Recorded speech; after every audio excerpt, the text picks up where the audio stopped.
Olá pessoal, seja bem-vindo a mais um episódio do Cajado de Papel. Eu sou o pastor Giovanni e eu quero te convidar a pensar hoje um assunto muito especial: burnout ministerial.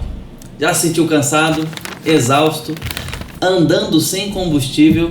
Para esse bate-papo eu estou recebendo aqui hoje o Dr. Pablo Bernardes. Pablo, bem-vindo, que bom contar com você aqui para contribuir. Quero te deixar se apresentar aí, falar da sua caminhada ministerial, profissional, tá? Também na teologia, que eu sei que você estuda também, para a gente poder contribuir com os nossos irmãos, com a igreja, com o ministério e também com a liderança. Essa é a proposta desse espaço aqui. Bem-vindo. Obrigado, pastor. É uma honra estar com vocês aqui. Uma honra a gente compartilhar esse bate-papo com todos vocês também.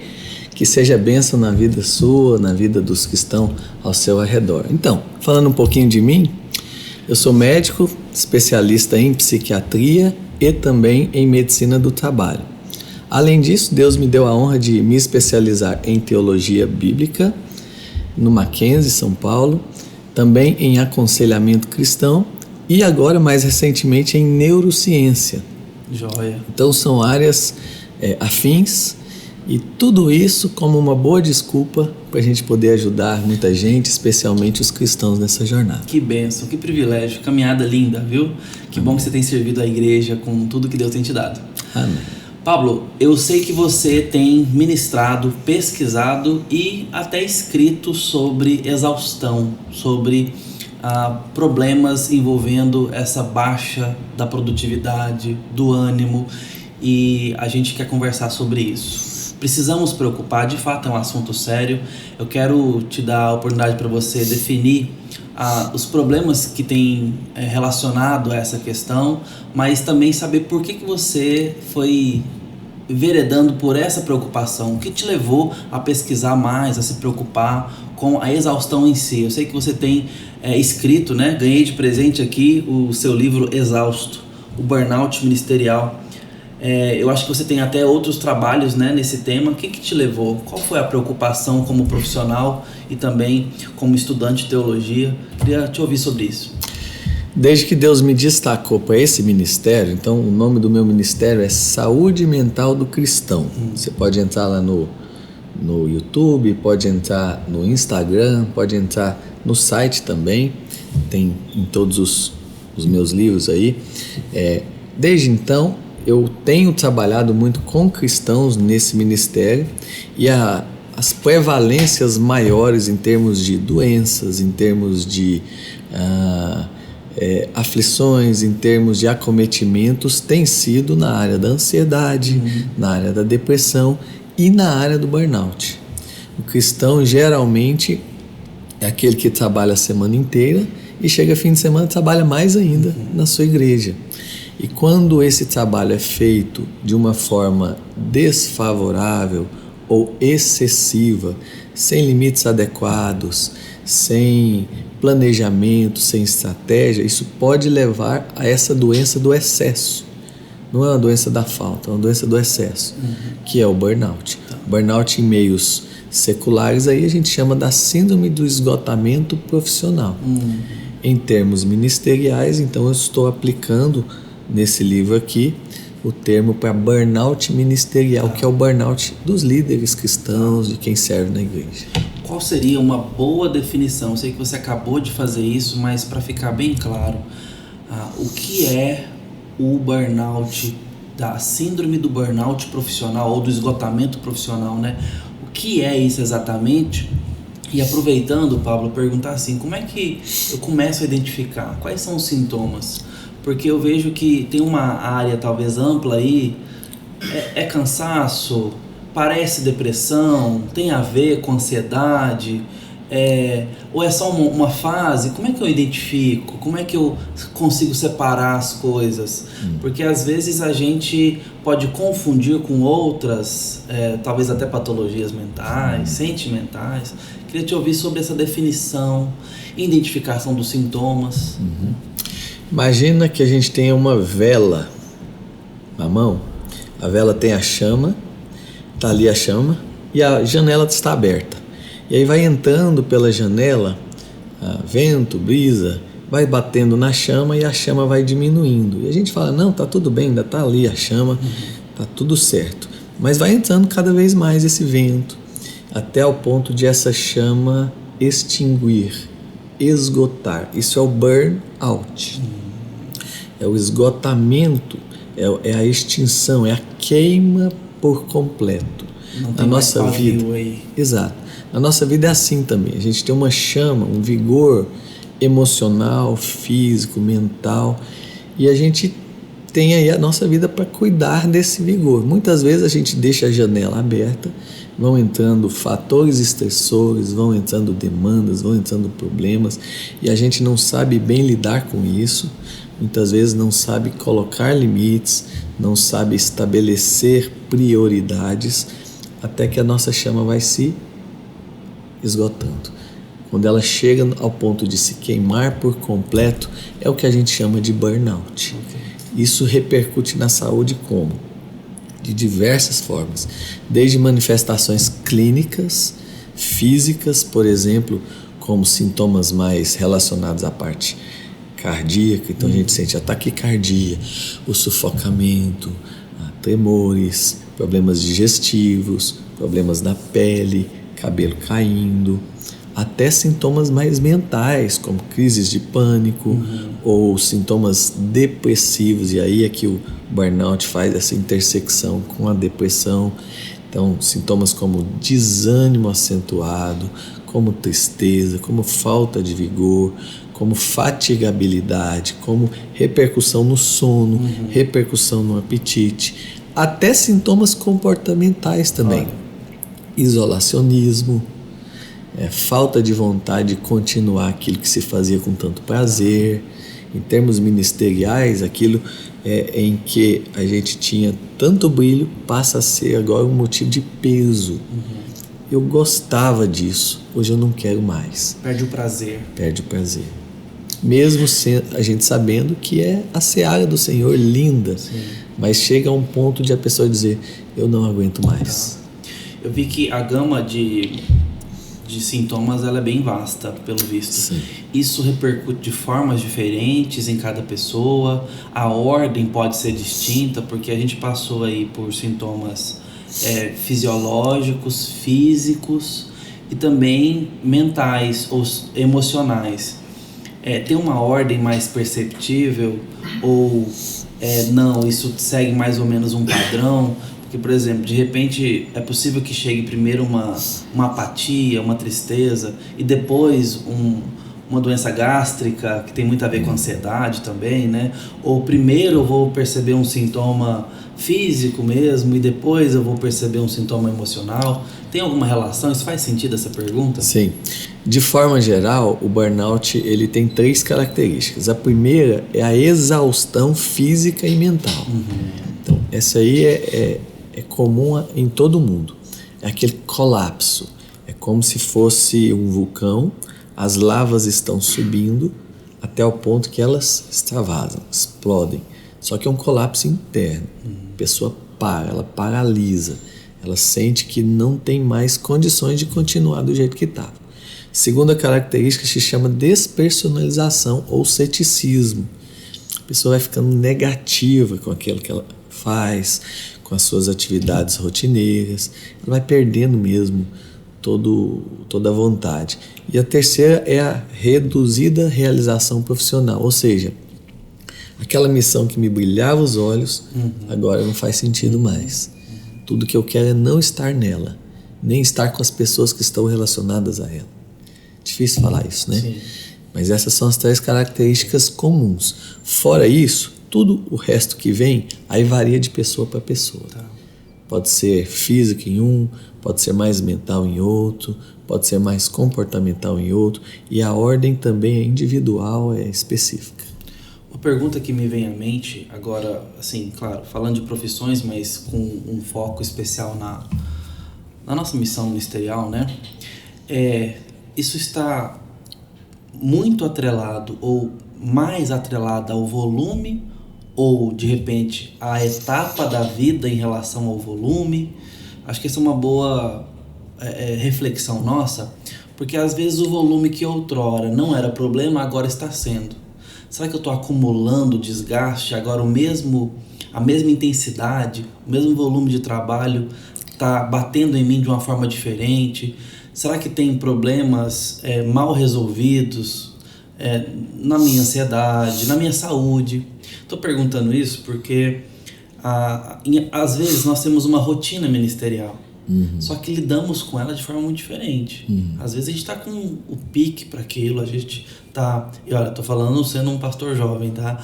Mas às vezes a gente está com energia especial para aquilo, às vezes não. Tem ano ou tem épocas do ano que, lidando com as mesmas tarefas, a nossa abordagem, a reação ou o peso das coisas bate diferente, a gente lida diferente. Então, será que o momento da vida, será que tem alguma negligência ao longo do ano que eu deveria estar mais atento? Recentemente eu fiz um check-up. Eu conheço muitos colegas, inclusive, que são bem descuidados com a saúde, e eu me encaixo dentro desses colegas, assim, por muito tempo. Homens têm dificuldade de procurar médico, né? Começa por aí. Pastores com facilidade descuidam da saúde, e às vezes com a boa desculpa. Estão trabalhando no reino, e a gente vai falar sobre isso agora ainda, essa boa justificativa para a gente não parar. Mas muitas vezes, na lida com o reino, a gente descuida do obreiro. E eu fui fazer um check-up pela primeira vez na minha vida, né? Tô com 34 anos e nunca tinha feito um check-up na minha vida adulta, né? Então fui lá no cardiologista, que também tem cuidados na nutrologia. Então fizemos um check-up ali e vimos várias coisas preocupantes. A testosterona estava baixa, falta de vitamina D, vários ajustes ali que precisavam ser feitos, a questão da atividade física rotineira necessária. A gente começou então a tratar várias frentes. Pablo, eu comecei a ver um ganho de ânimo com medidas simples, sabe? Medicamentosa. Não teve reposição de hormônio, não teve nada disso, nada mais agressivo.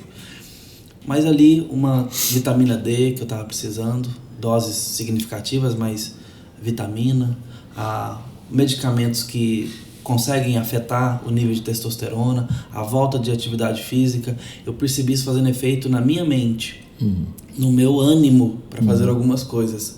Aí por isso que eu tô te fazendo a pergunta da negligência. Se às vezes a gente não vai arrastando, e aquilo que deveria ser regular é o mesmo trabalho, é o mesmo volume, não mudou, não é uma época diferente da vida, é um trabalho diferente, porque claro, isso vai impactar, sem dúvida.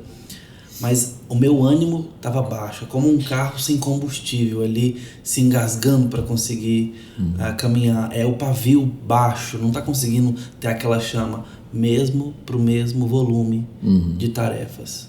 Então, uma pergunta que eu faço é isso: tem negligências? O fisiológico conta? Como é que é isso na parte médica? Burnout, ele vem de multicausas. Então, desde fatores até genéticos. Os fatores genéticos não determinam nada nesse sentido, eles só predispõem, mas predispõem. Minha avó tinha diabetes, meu pai tem diabetes, eu sei que eu preciso me cuidar porque eu tenho uma predisposição a ter diabetes.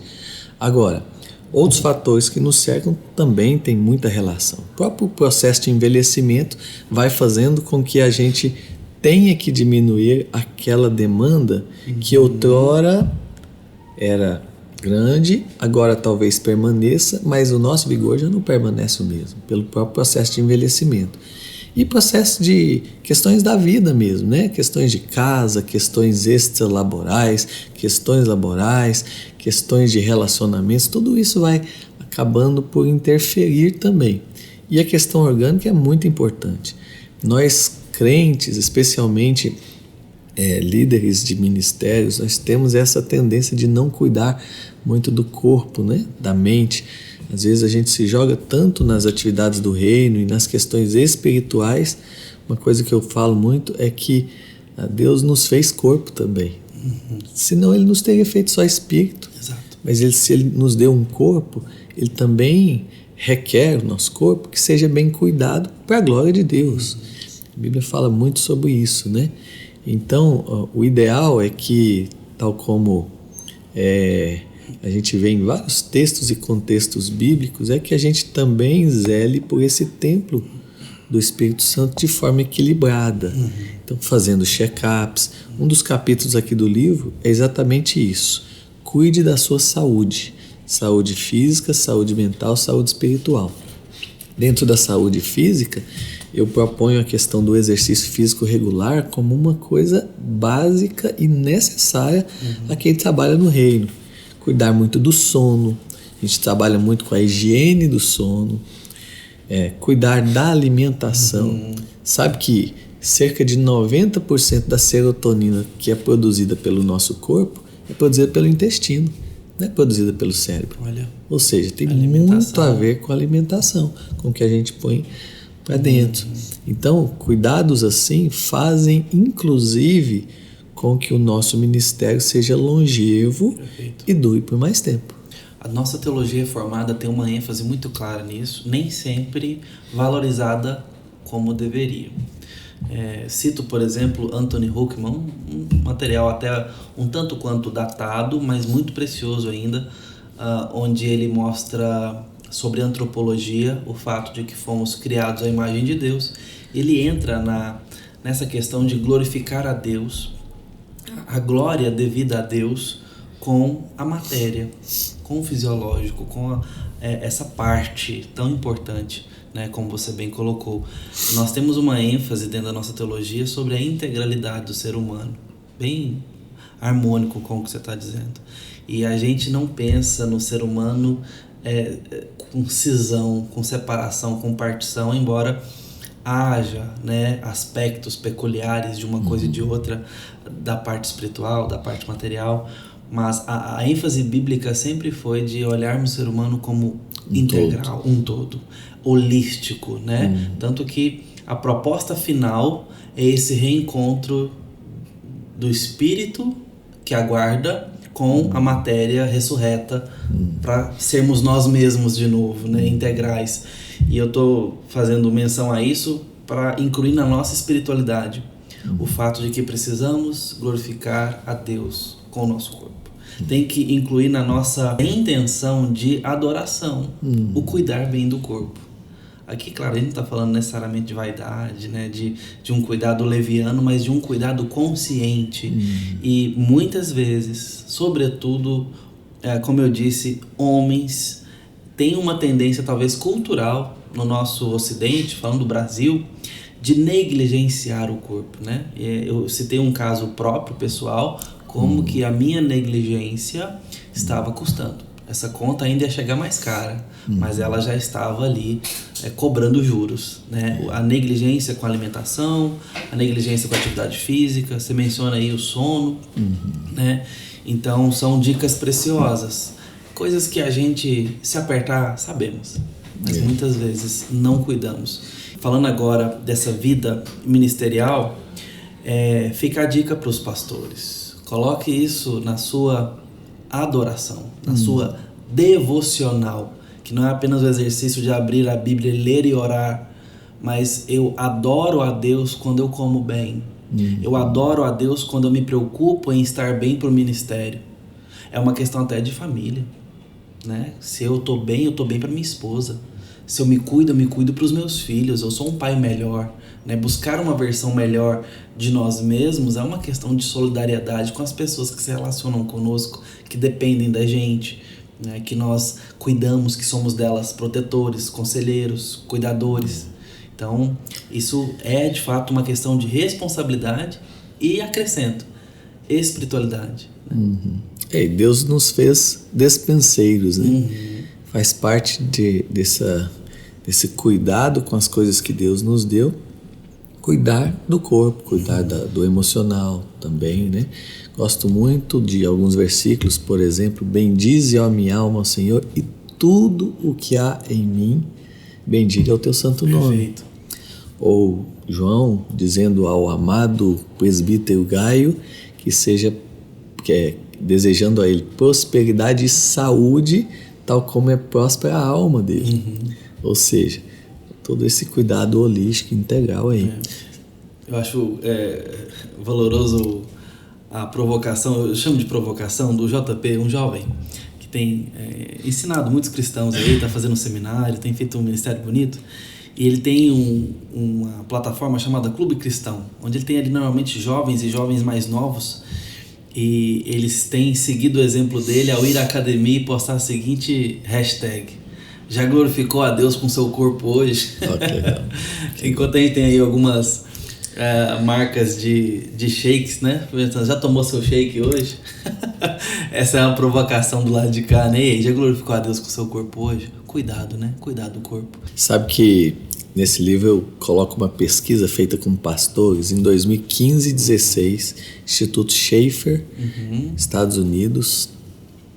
Cerca de 54% dos pastores se diziam overworked, trabalhando de forma muito mais exaustiva, e quase 10% completamente burned out, esgotados, sem condição. Pense, é a vida do pastor, é o que brilha os olhos dele, mas o fato de não conseguir fazer mais acaba que leva os pastores a um quadro de depressão. Perfeito. Então o caminho vai só piorando o outro ali, né? Se cuida desde o começo, uma vida mais regrada, mais equilibrada, isso é bênção para ele, para o ministério, para a família, para todo mundo. Essa é uma questão, de fato, muito perigosa, eu digo. Nós estamos numa geração, talvez uma cultura geracional que tem lidado com aquela expressão workaholic, né? São pessoas que são viciadas em trabalho, mas talvez não seja questão de um vício, como quem depende daquilo. Nós estamos sendo treinados para isso culturalmente. É uma questão de convicção. Vícios não passam por convicções, vícios passam por paixões, por dependência, por atrações, seduções. Eu acredito que nós estamos vivendo uma questão de convicção cultural de que eu tenho que ser um tubarão, eu tenho que ser um leão na selva, eu tenho que cavar o meu espaço. E agora nós estamos numa era muito informatizada, mais do que nunca, né? Estamos vendo um salto aí digital, mas nós estamos numa era muito informatizada, né? A nossa geração hoje, de adultos e jovens, está vivendo um momento assim de muita exposição, de muita acessibilidade, de muito consumo informacional, e isso talvez gere em nós esse senso de eu estou sempre atrasado, eu estou sempre aquém, porque eu vejo o resultado do outro, eu vejo os números, eu vejo supostamente os resultados, porque nós temos hoje uma exposição de informação que não necessariamente ela é real e verdadeira, mas suponha que seja o tempo todo. O fato é que a gente acessa isso, a gente acessa o trabalho do outro, a gente acessa a campanha do outro, o resultado do outro, do meu concorrente, do meu amigo, da pessoa do outro lado do mundo, das corporações, o que está sendo lançado, o que está sendo desenvolvido. Tem gerado na nossa geração um senso de eu estou sempre atrasado. É como o coelho do Alice no País das Maravilhas. Ele está sempre atrasado, sabe-se lá para o quê, mas a sensação dele como indivíduo é que ele está sempre atrasado. Eu acho que isso tem afetado a gente de alguma forma. Se a gente olha para os nossos adolescentes, você percebe que neles já existe um dispositivo de conquista relacionado ao vestibular. Eles estão correndo, isso que deveria ser uma maratona da educação, se torna 100 metros rasos, esticados à máxima potência, que dura toda a sua fase escolar para que ele chegue naquela prova. E a vida em torno disso, e já com uma pressão financeira de que ele tem que ganhar dinheiro, ele tem que conquistar o espaço. Então aqui nós estamos falando de uma geração, eu acho que nós estamos vendo uma geração assim, um momento assim que gera essa competitividade, esse cavar o lugar ao sol. Falar de um homem comum, com sua esposa comum, com seu lar comum, com seu salário mediano e com as contas pagas, não tem nenhuma glória nisso para nossa geração. Isso aí é pensar pequeno. Agora, curiosamente, o ministério não está livre disso. Os pastores não estão livres disso. Os líderes de ministério não estão livres disso. Nossa liderança cristã não está livre disso. E eu estou falando das boas e das más motivações. Mas vamos falar das más primeiro. A questão de você olhar com esse senso, talvez mercadológico, de estar atrasado, de estar atrás de um crescimento, estar atrás de um engajamento a qualquer custo, rede social. Isso pode gerar em nós uma ansiedade, pode gerar em nós um senso de insatisfação que o Evangelho não pretende preencher. Isso não é a proposta do Evangelho. Isso aí são carências que criamos do ponto de vista humano, do ponto de vista da vaidade, do ponto de vista da competitividade. Por que a igreja do fulano está crescendo e a minha não? Por que fulano está tendo o grupo tão grande de jovens e os jovens não vêm? Por que o gabinete do fulano está cheio e o meu não? Parece que isso não acontece no ministério, né? Mas acontece, isso acontece sim. A gente olha para o lado e pensa, a grama do vizinho está mais verde, né? E isso pode gerar em nós uma ansiedade e um senso de esvaziamento que certamente mina a motivação, porque ela está errada. E se ela está errada, ela não vai ser suprida, né? Então, esse é o lado negativo. Mas eu queria te consultar sobre o lado positivo. Qual que é o lado positivo? A boa motivação. Como parar ou reduzir a marcha se o que eu faço é tão importante? Cara, aí vai para os profissionais que estão tentando cuidar da família, tentando pagar a casa própria, mas no ministério, poxa vida, talvez ainda mais reforçadamente é chamado. A pessoa vê como uma convicção de Deus, Deus me chamou para isso. Claro, eu não estou falando que no caso do profissional liberal, ele não possa ter um senso de ministério. Um dos nossos episódios aqui, inclusive, é só sobre isso, um senso de vocação. Mas falando do ministério especificamente, isso é muito pungente, isso é muito claro. Eu estou fazendo porque Deus me chamou, eu estou no centro da vontade de Deus ao viver esse ministério local. Eu estou pregando a palavra de Deus, eu estou servindo o rebanho do Senhor. Veja, esse é o lado positivo, porque nós estamos falando de coisas santas e justas. Como parar se eu estou lidando com coisas tão importantes? Acho que a Bíblia traz o ponto certo quando ela diz assim, primeiro, cada um permaneça na vocação em que foi chamado. Começa por aí, a Bíblia dizendo a nós, não precisa olhar para o vizinho, olhar para o outro pastor, olhar para o outro ministério. Se você ficar se comparando, você vai entrar numa neura que vai te acelerar cada vez mais e em algum momento vai repercutir em você. A outra questão é a gente aprender com Jesus, né? Jesus não andava com a agenda debaixo do braço, atendendo todo mundo. Jesus nem sempre estava ali para curar todo mundo que precisava, mas ele sabia o limite, certo? O equilíbrio. Então a gente vê, por exemplo, naquele episódio em que ele divide os discípulos de 2 em 2, manda os discípulos vão lá, expulsam demônios, curam e voltam e falam para Jesus, ainda tem uma multidão ali, e Jesus percebe que eles estão cansados e diz, vamos descansar agora, vamos para outra margem. Ou seja, ele sabia o ponto certo de dizer não. Um grande problema do cristão que trabalha na obra com afinco, com critério, com excelência, com gosto, é entender quando é a hora de dizer não. É uma das coisas que a gente propõe aqui no livro. Ser pau para toda obra tem a vantagem de que você pode servir aqui e acolá, mas, por outro lado, às vezes tira a chance de outro ajudar também. E muitas vezes sobrecarrega quem deveria estar mais concentrado naquilo que foi chamado para fazer. Não à toa a gente vê os próprios discípulos falando, precisamos de mais gente aqui, vamos reunir alguns aqui, fazê-los diáconos e nós vamos ficar para a parte de oração e da pregação. Ou seja, eles não estão sendo desleixados, nem cheio de dedos. Eles estão dizendo, vamos cada um fazer o seu papel para todos nós concorrermos para a obra crescer sem que nós nos desgastemos. Essa é a ideia. A gente aprender a dizer não, a gente impor limites. O primeiro aspecto do livro que eu proponho para a prevenção e o tratamento da exaustão, eu uso até o acróstico dedicação para falar disso aí. É descanso. Então o descanso tem 4 âmbitos que eu abordo aí. O descanso pausa, a gente saber quando é hora de, agora eu vou descansar, agora eu vou tirar férias. Tem pastor que não tira férias, precisa demais, isso é necessário. Tem o descanso desaceleração, é a ideia da maratona, não da corrida de 100 metros. Eu uso exatamente esse exemplo ali. Tem a ideia do descanso, mudança de atividade. Então, a monotonia, ela é muito ruim para nós. Mudar de atividades ao longo da nossa jornada é saborosa, revigorante e saudável. Inclusive, a neurociência chama isso de neurogênese. É assim que a gente mais produz neurônios novos. Olha só. Mudando de atividade, fazendo uma viagem diferente, fazendo um propósito ali diferente. Pode ser até dentro do reino, não tem problema.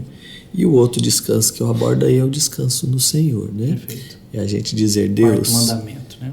Deus, agora é contigo, isso aqui eu não dou conta, isso aqui está além do que eu posso, isso aqui me traz qual é a direção. Esse é o melhor descanso, é o que Jesus diz, quando ele disse, vinde a mim os que estáis cansados e sobrecarregados, eu vou aliviar vocês.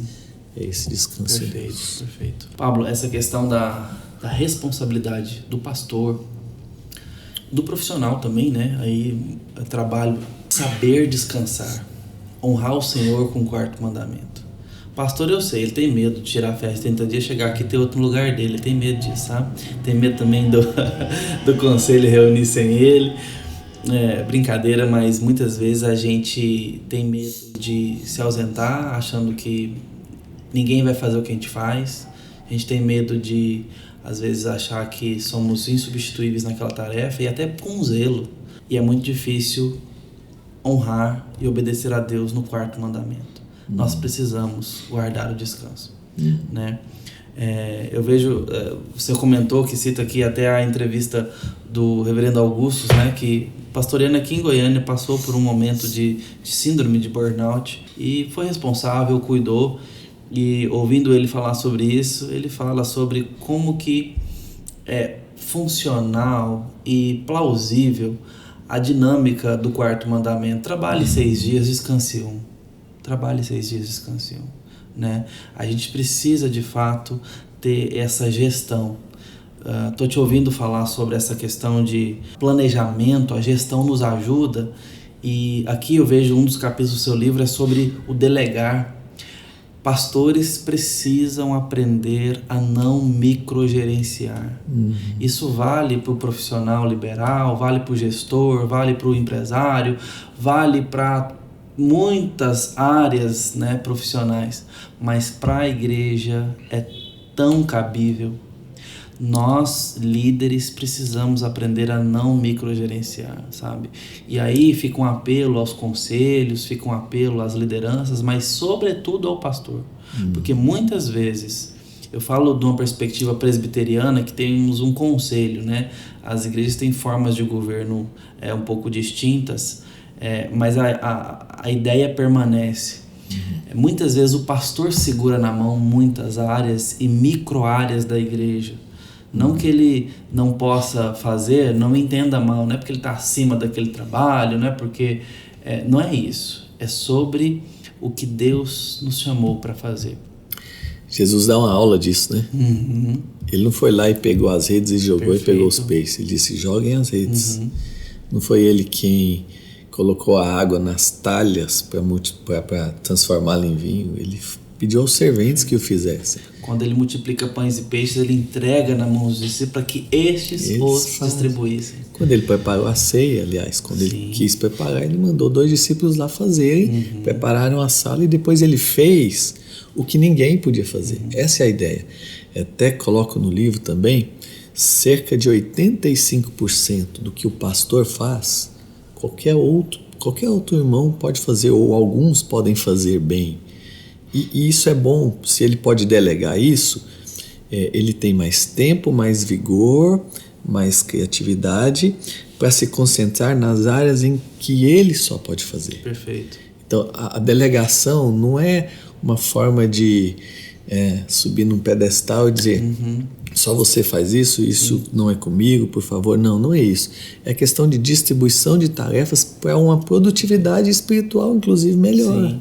A gente entende que pode ter circunstâncias, contingências, onde isso não é possível, infelizmente. Né? Às vezes, sobretudo no início de uma obra, numa plantação de igrejas muito pequenas, que temos um pessoal reduzido, uma mão de obra reduzida, mas o nosso apelo, talvez aqui a nossa ênfase está sendo para aquelas pessoas, para aqueles líderes que, tendo condição, não estão atentos a isso.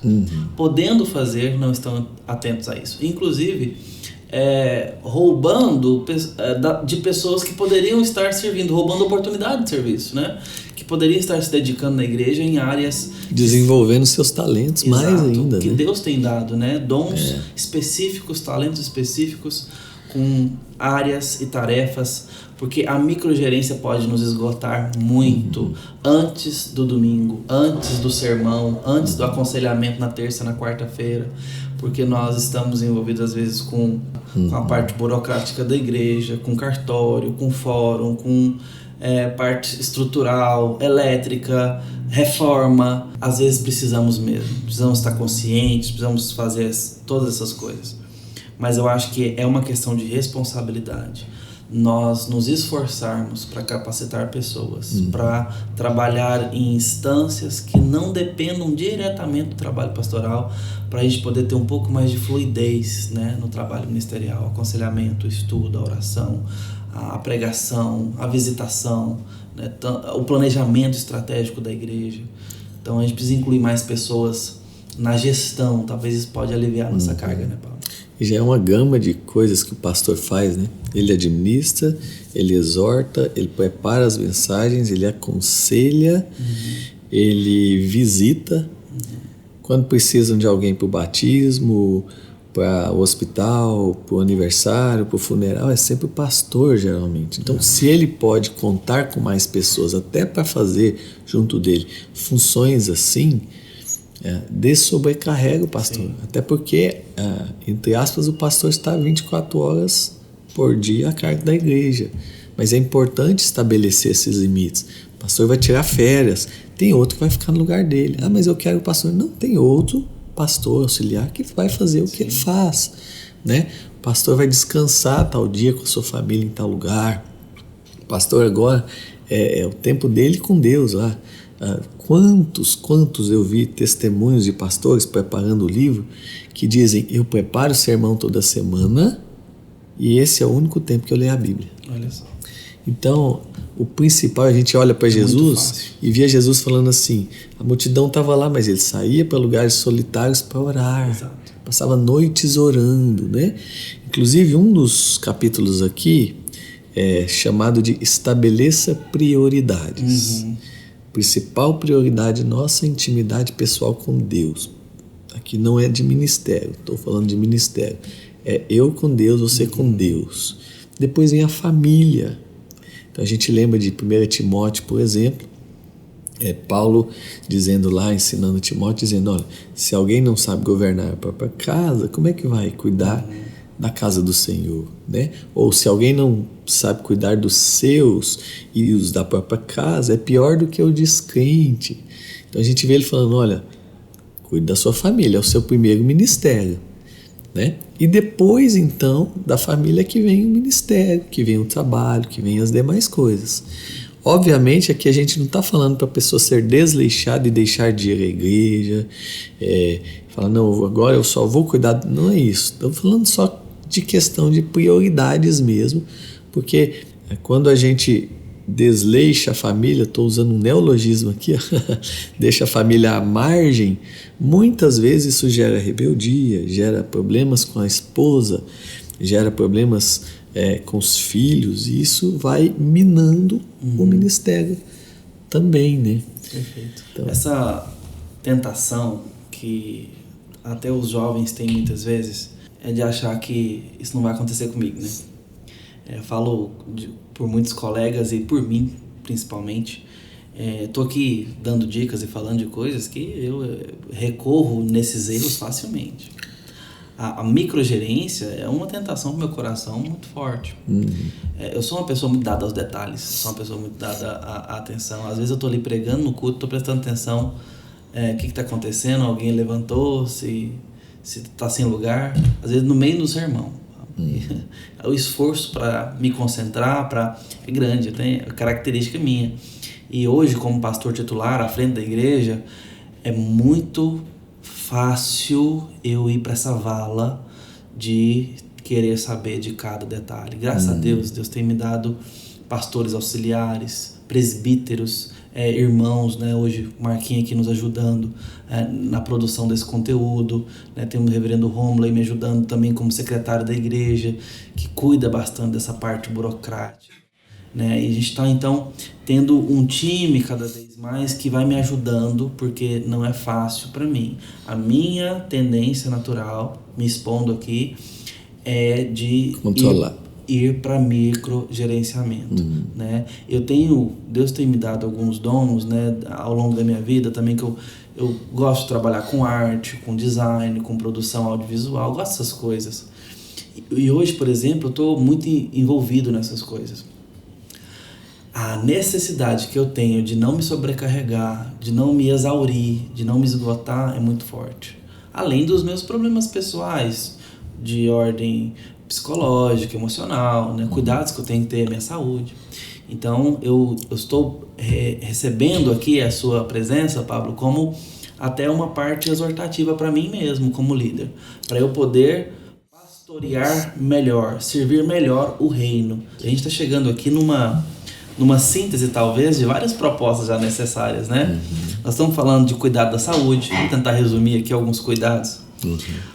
Planejar bem, ser capaz de delegar, descansar, ser capaz de descansar, né? De fato, parar uma vez na semana, tirar férias, né? Às vezes é muito difícil fazer, mas precisamos. Estabelecer prioridades, né? Você colocou como uma novidade aqui, resumindo para o pessoal que está nos ouvindo, procurar novas atividades. Pablo, se eu levar um livro de teologia nas minhas férias, eu não descanso. Porque tem gente que fala assim, não, eu descanso com leitura ali que eu não sou obrigado a ler, eu vou ler a teologia que eu quero. Se eu levar um livro de teologia, se for bom, sobretudo, eu já vou estar lá tomando nota. Já vou estar pensando no próximo sermão. Já vou estar ali, cabeça não para. Não dá. Eu preciso de literatura leve, eu preciso de história em quadrinhos, eu preciso de um romance, eu preciso de alguma coisa leve. Aí eu descanso. Procurar um hobby novo, né? Eu voltei depois de 9 anos para as quadras de tênis. A cabeça dá uma renovada, né? Eu gosto de eventualmente ir para trilha, para o mato. Fomos agora com os homens da igreja. Dá uma relaxada, dá uma esparecida. Sabe? Você gasta o corpo, mas a mente renova. Então são coisas muito saudáveis. Essas dicas são muito preciosas. Quiser acrescentar mais aí para nós? É o botão de reset, né? O descanso, o sono, por exemplo. Cuidar, fazer a higiene do sono. Tem aí no livro bastante dicas. Ótimo. É o reset. Deixar um computador novinho que seja, sem desligar, ele vai bugar, ele vai dar problema. Quando a gente desliga ou reinicia, faz o reset ali, ele volta funcionando normal. É o nosso sono, é isso que é mudar de atividade, é isso que é descansar, fazer pequenas pausas, tomar um café no meio da jornada, respirar um ar puro, cantar um louvor, no meio do expediente, isso tudo renova. O cérebro faz muito mais conexões, os neurônios mesmo, muito mais conexões neurais que nos ajudam nas próprias atividades mentais quando a gente tem esses descansos. Aqui outro que a gente citou aí é impor limites, né? Bem importante. Outra, o não, né? O dizer não, né? Dizer não, ou dizer agora não. Isso. E aqui eu já faço um gancho para um outro que eu coloquei aí que se chama cobre-se menos. Uma das questões importantes em quem zela muito pela obra de Deus é fazer assim, ó. Eu planejo meu dia e eu tenho que cumprir a minha agenda a todo custo, porque senão eu vou estar procrastinando. Porque assim, não é tudo que a gente deixa para outro dia que é sinônimo de procrastinação. Às vezes é uma estratégia. Eu tentei hoje, fiz isso, mas isso eu não consegui. Tudo bem, eu vou dormir em paz, agora eu vou descansar com a minha família, no outro dia eu recomeço aqui. Então, uma característica bem central, pessoal, de quem entra em burnout é o perfeccionismo. E o perfeccionismo tem 2 âmbitos aqui. Primeiro, o âmbito bom. Sim. Então a pessoa geralmente é criteriosa no que faz. Excelência, né? Excelente, trabalha bem. O outro lado é que ela se cobra muito. Sim. E cobra muito dos outros. Então, isso é desgastante. compromete a própria produtividade, né? A própria saúde, cobrando-se muito. Tem que ser assim, eu preciso fazer assim, eu preciso produzir.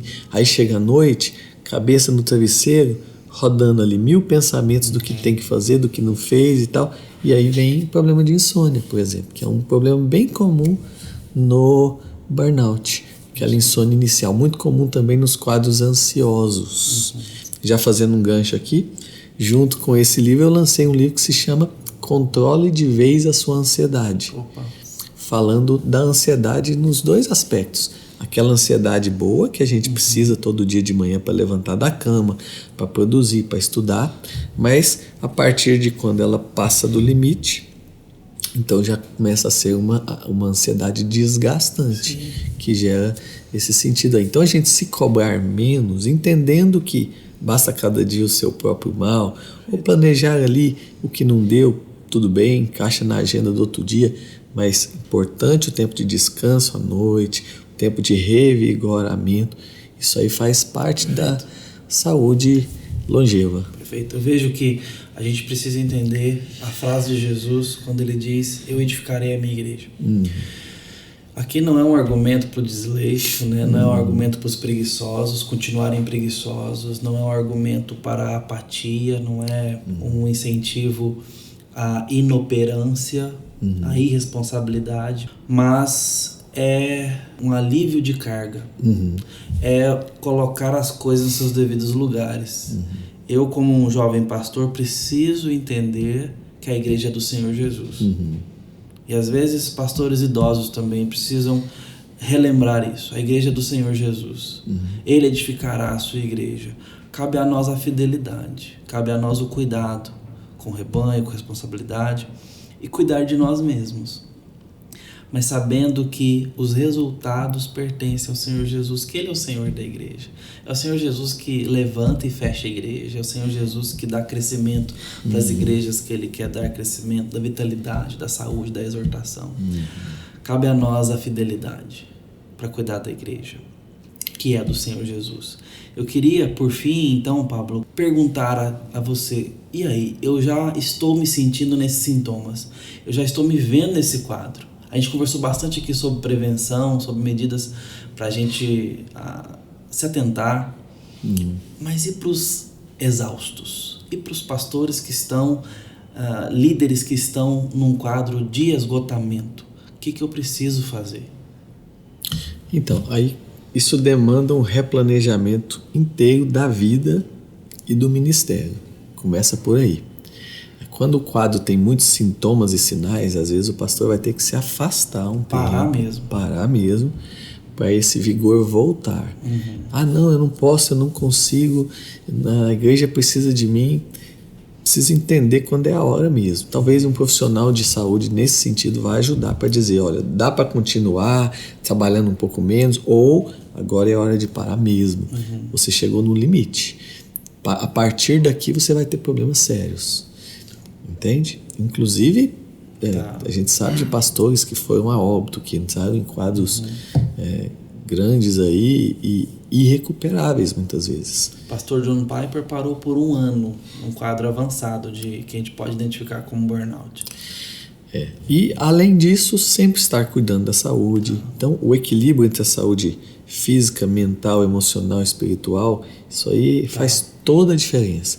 E aplicar esses princípios, impor limites, saber delegar, planejar com estratégia. Então, a melhor forma, quem já está em burnout, além de cuidar da saúde emocional, com o profissional da saúde, que vai ajudar e dar as rédeas nisso aí, é reorganizar, replanejar toda a questão ministerial. Começando do zero mesmo. O que eu posso passar para outro? O que eu posso dividir com o outro? O que eu não preciso fazer? Vou diminuir minha demanda aqui. Isso aqui tem que ser eu, então eu vou buscar uma estratégia melhor para eu me desgastar menos.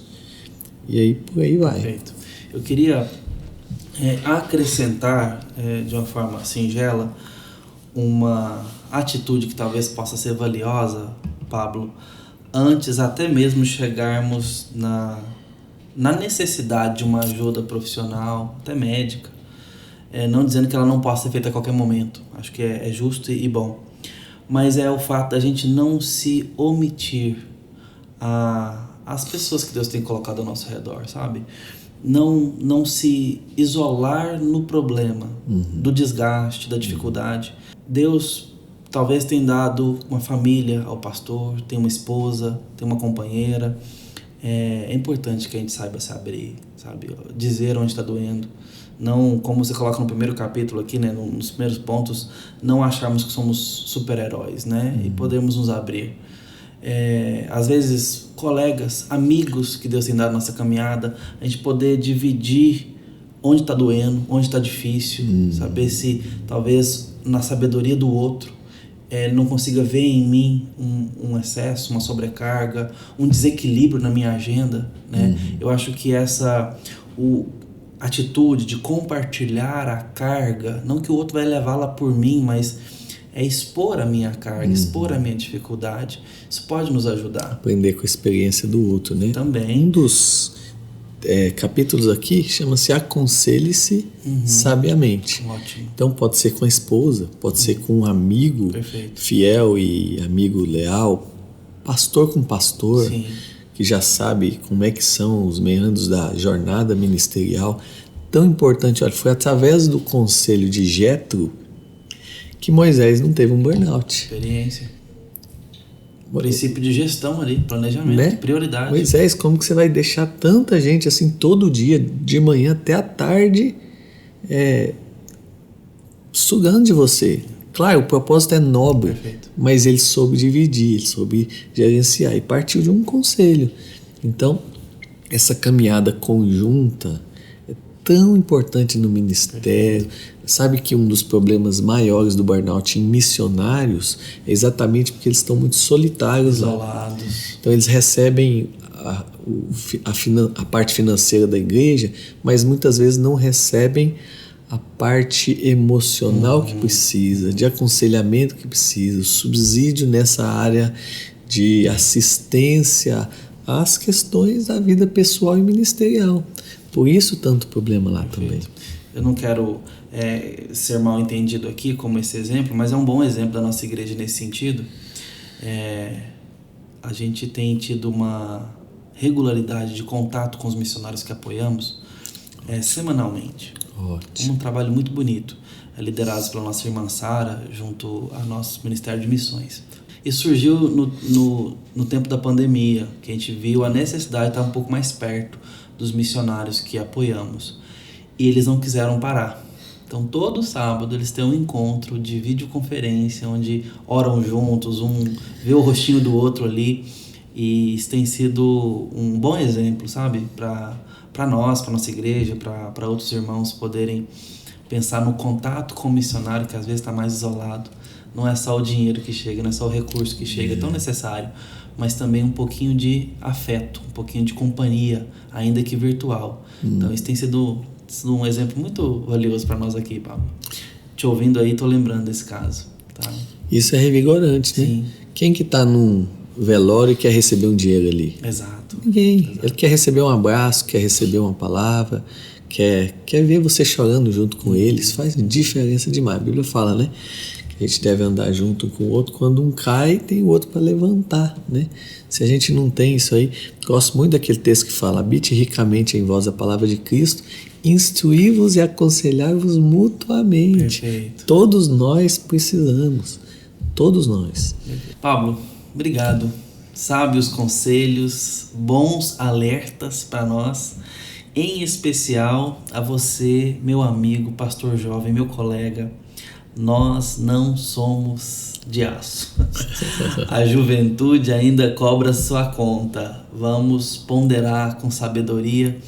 Pablo, seu livro realmente nos dá um alerta, tá? Fica aqui, gente, a recomendação da literatura do Pablo, onde ele, no acróstico dedicação, fala pra gente aí, ó: descanse, estabeleça prioridades, delegue mais, imponha limites, cobre-se menos, aconselhe-se sabiamente, cuide da saúde, haja com prudência e estratégia e oriente-se pela bússola de Deus. Por fim, Sirva com amor e saúde. Pablo, realmente são conselhos, orientações que nós precisamos para termos mais eficiência e mais glória dada a Deus, né? Com esse cuidado todo. Queria agradecer a sua presença, mencionar aqui, gente, o Ministério Saúde Mental do Cristão, você acha nas redes sociais, também na internet, e os livros do Pablo aí, ó, tem sobre depressão do cristão, exaustão, que a gente conversou bastante hoje aqui, tem a questão da ansiedade, um livro dedicado à ansiedade, tem mais um livro aqui que é Pétalas Esparsas. Esse é um romance. Olha só. Esse é um romance cristão aí que tem cativado muitos jovens. Outro dia eu recebi um testemunho em consultório. Uma paciente disse: eu passei quase 10 anos sem falar com meu pai. Sabe o que me fez voltar? Um livro que se chama Pétalas Esparsas. Olha só. Eu quase chorei na frente dela. Falei, ela sabia que era seu? Ela sabia. Ah, legal. Mas eu não sabia que ela estava lendo ele. Que joia, benção. Como Deus usa. Paulo, que Deus continue abençoando seu ministério, Amém. Te dando essa direção. Só não exagera, viu? No burnout. Isso aí. Brincadeira, mas que bom que Deus continue te dando aí a oportunidade de servir a tantos irmãos, a igreja, Amém. Tá? Obrigado pelo seu tempo aqui conosco. Amém. Quiser deixar um recado aí, em especial aos pastores, seminaristas que estão se preparando, tem gente que nos ouve aí. Queria que você deixasse um recadinho para eles aí também, antes da gente encerrar. Foi um prazer estar com vocês aí, a gente ter esse papo saboroso. Pastor, muito obrigado, foi excelente. Marquinho, que está na assistência aqui. Eu convido você a fazer parte também desse ministério. Você pode saber mais sobre ele no Instagram, Saúde Mental do Cristão, ou através do site saudementaldocristão.com.br. A gente trabalha com meditações diárias, todos os dias via WhatsApp. A gente manda meditações aí para centenas de pessoas, para abençoar pessoas em todos os cantos que pudermos.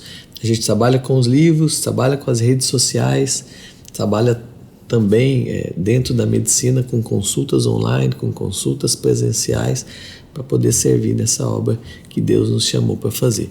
Uma obra linda, mas uma obra difícil, que requer cuidados. Por isso que a gente está trabalhando para ajudar nisso também. Pablo, obrigado, viu, pela presença. Eu que agradeço. Pelas palavras. Deus abençoe a sua vida. Eu quero te dar o desafio de você compartilhar essa mensagem com mais pessoas. Se você não é inscrito nesse canal, se inscreva, compartilhe para outros aí e que a mensagem do cuidado possa chegar a mais pessoas. Nós estamos aqui servindo a igreja. Queremos amar mais a igreja do Senhor Jesus e pensar o nosso ministério. Deus abençoe a sua vida. Ficamos por aqui.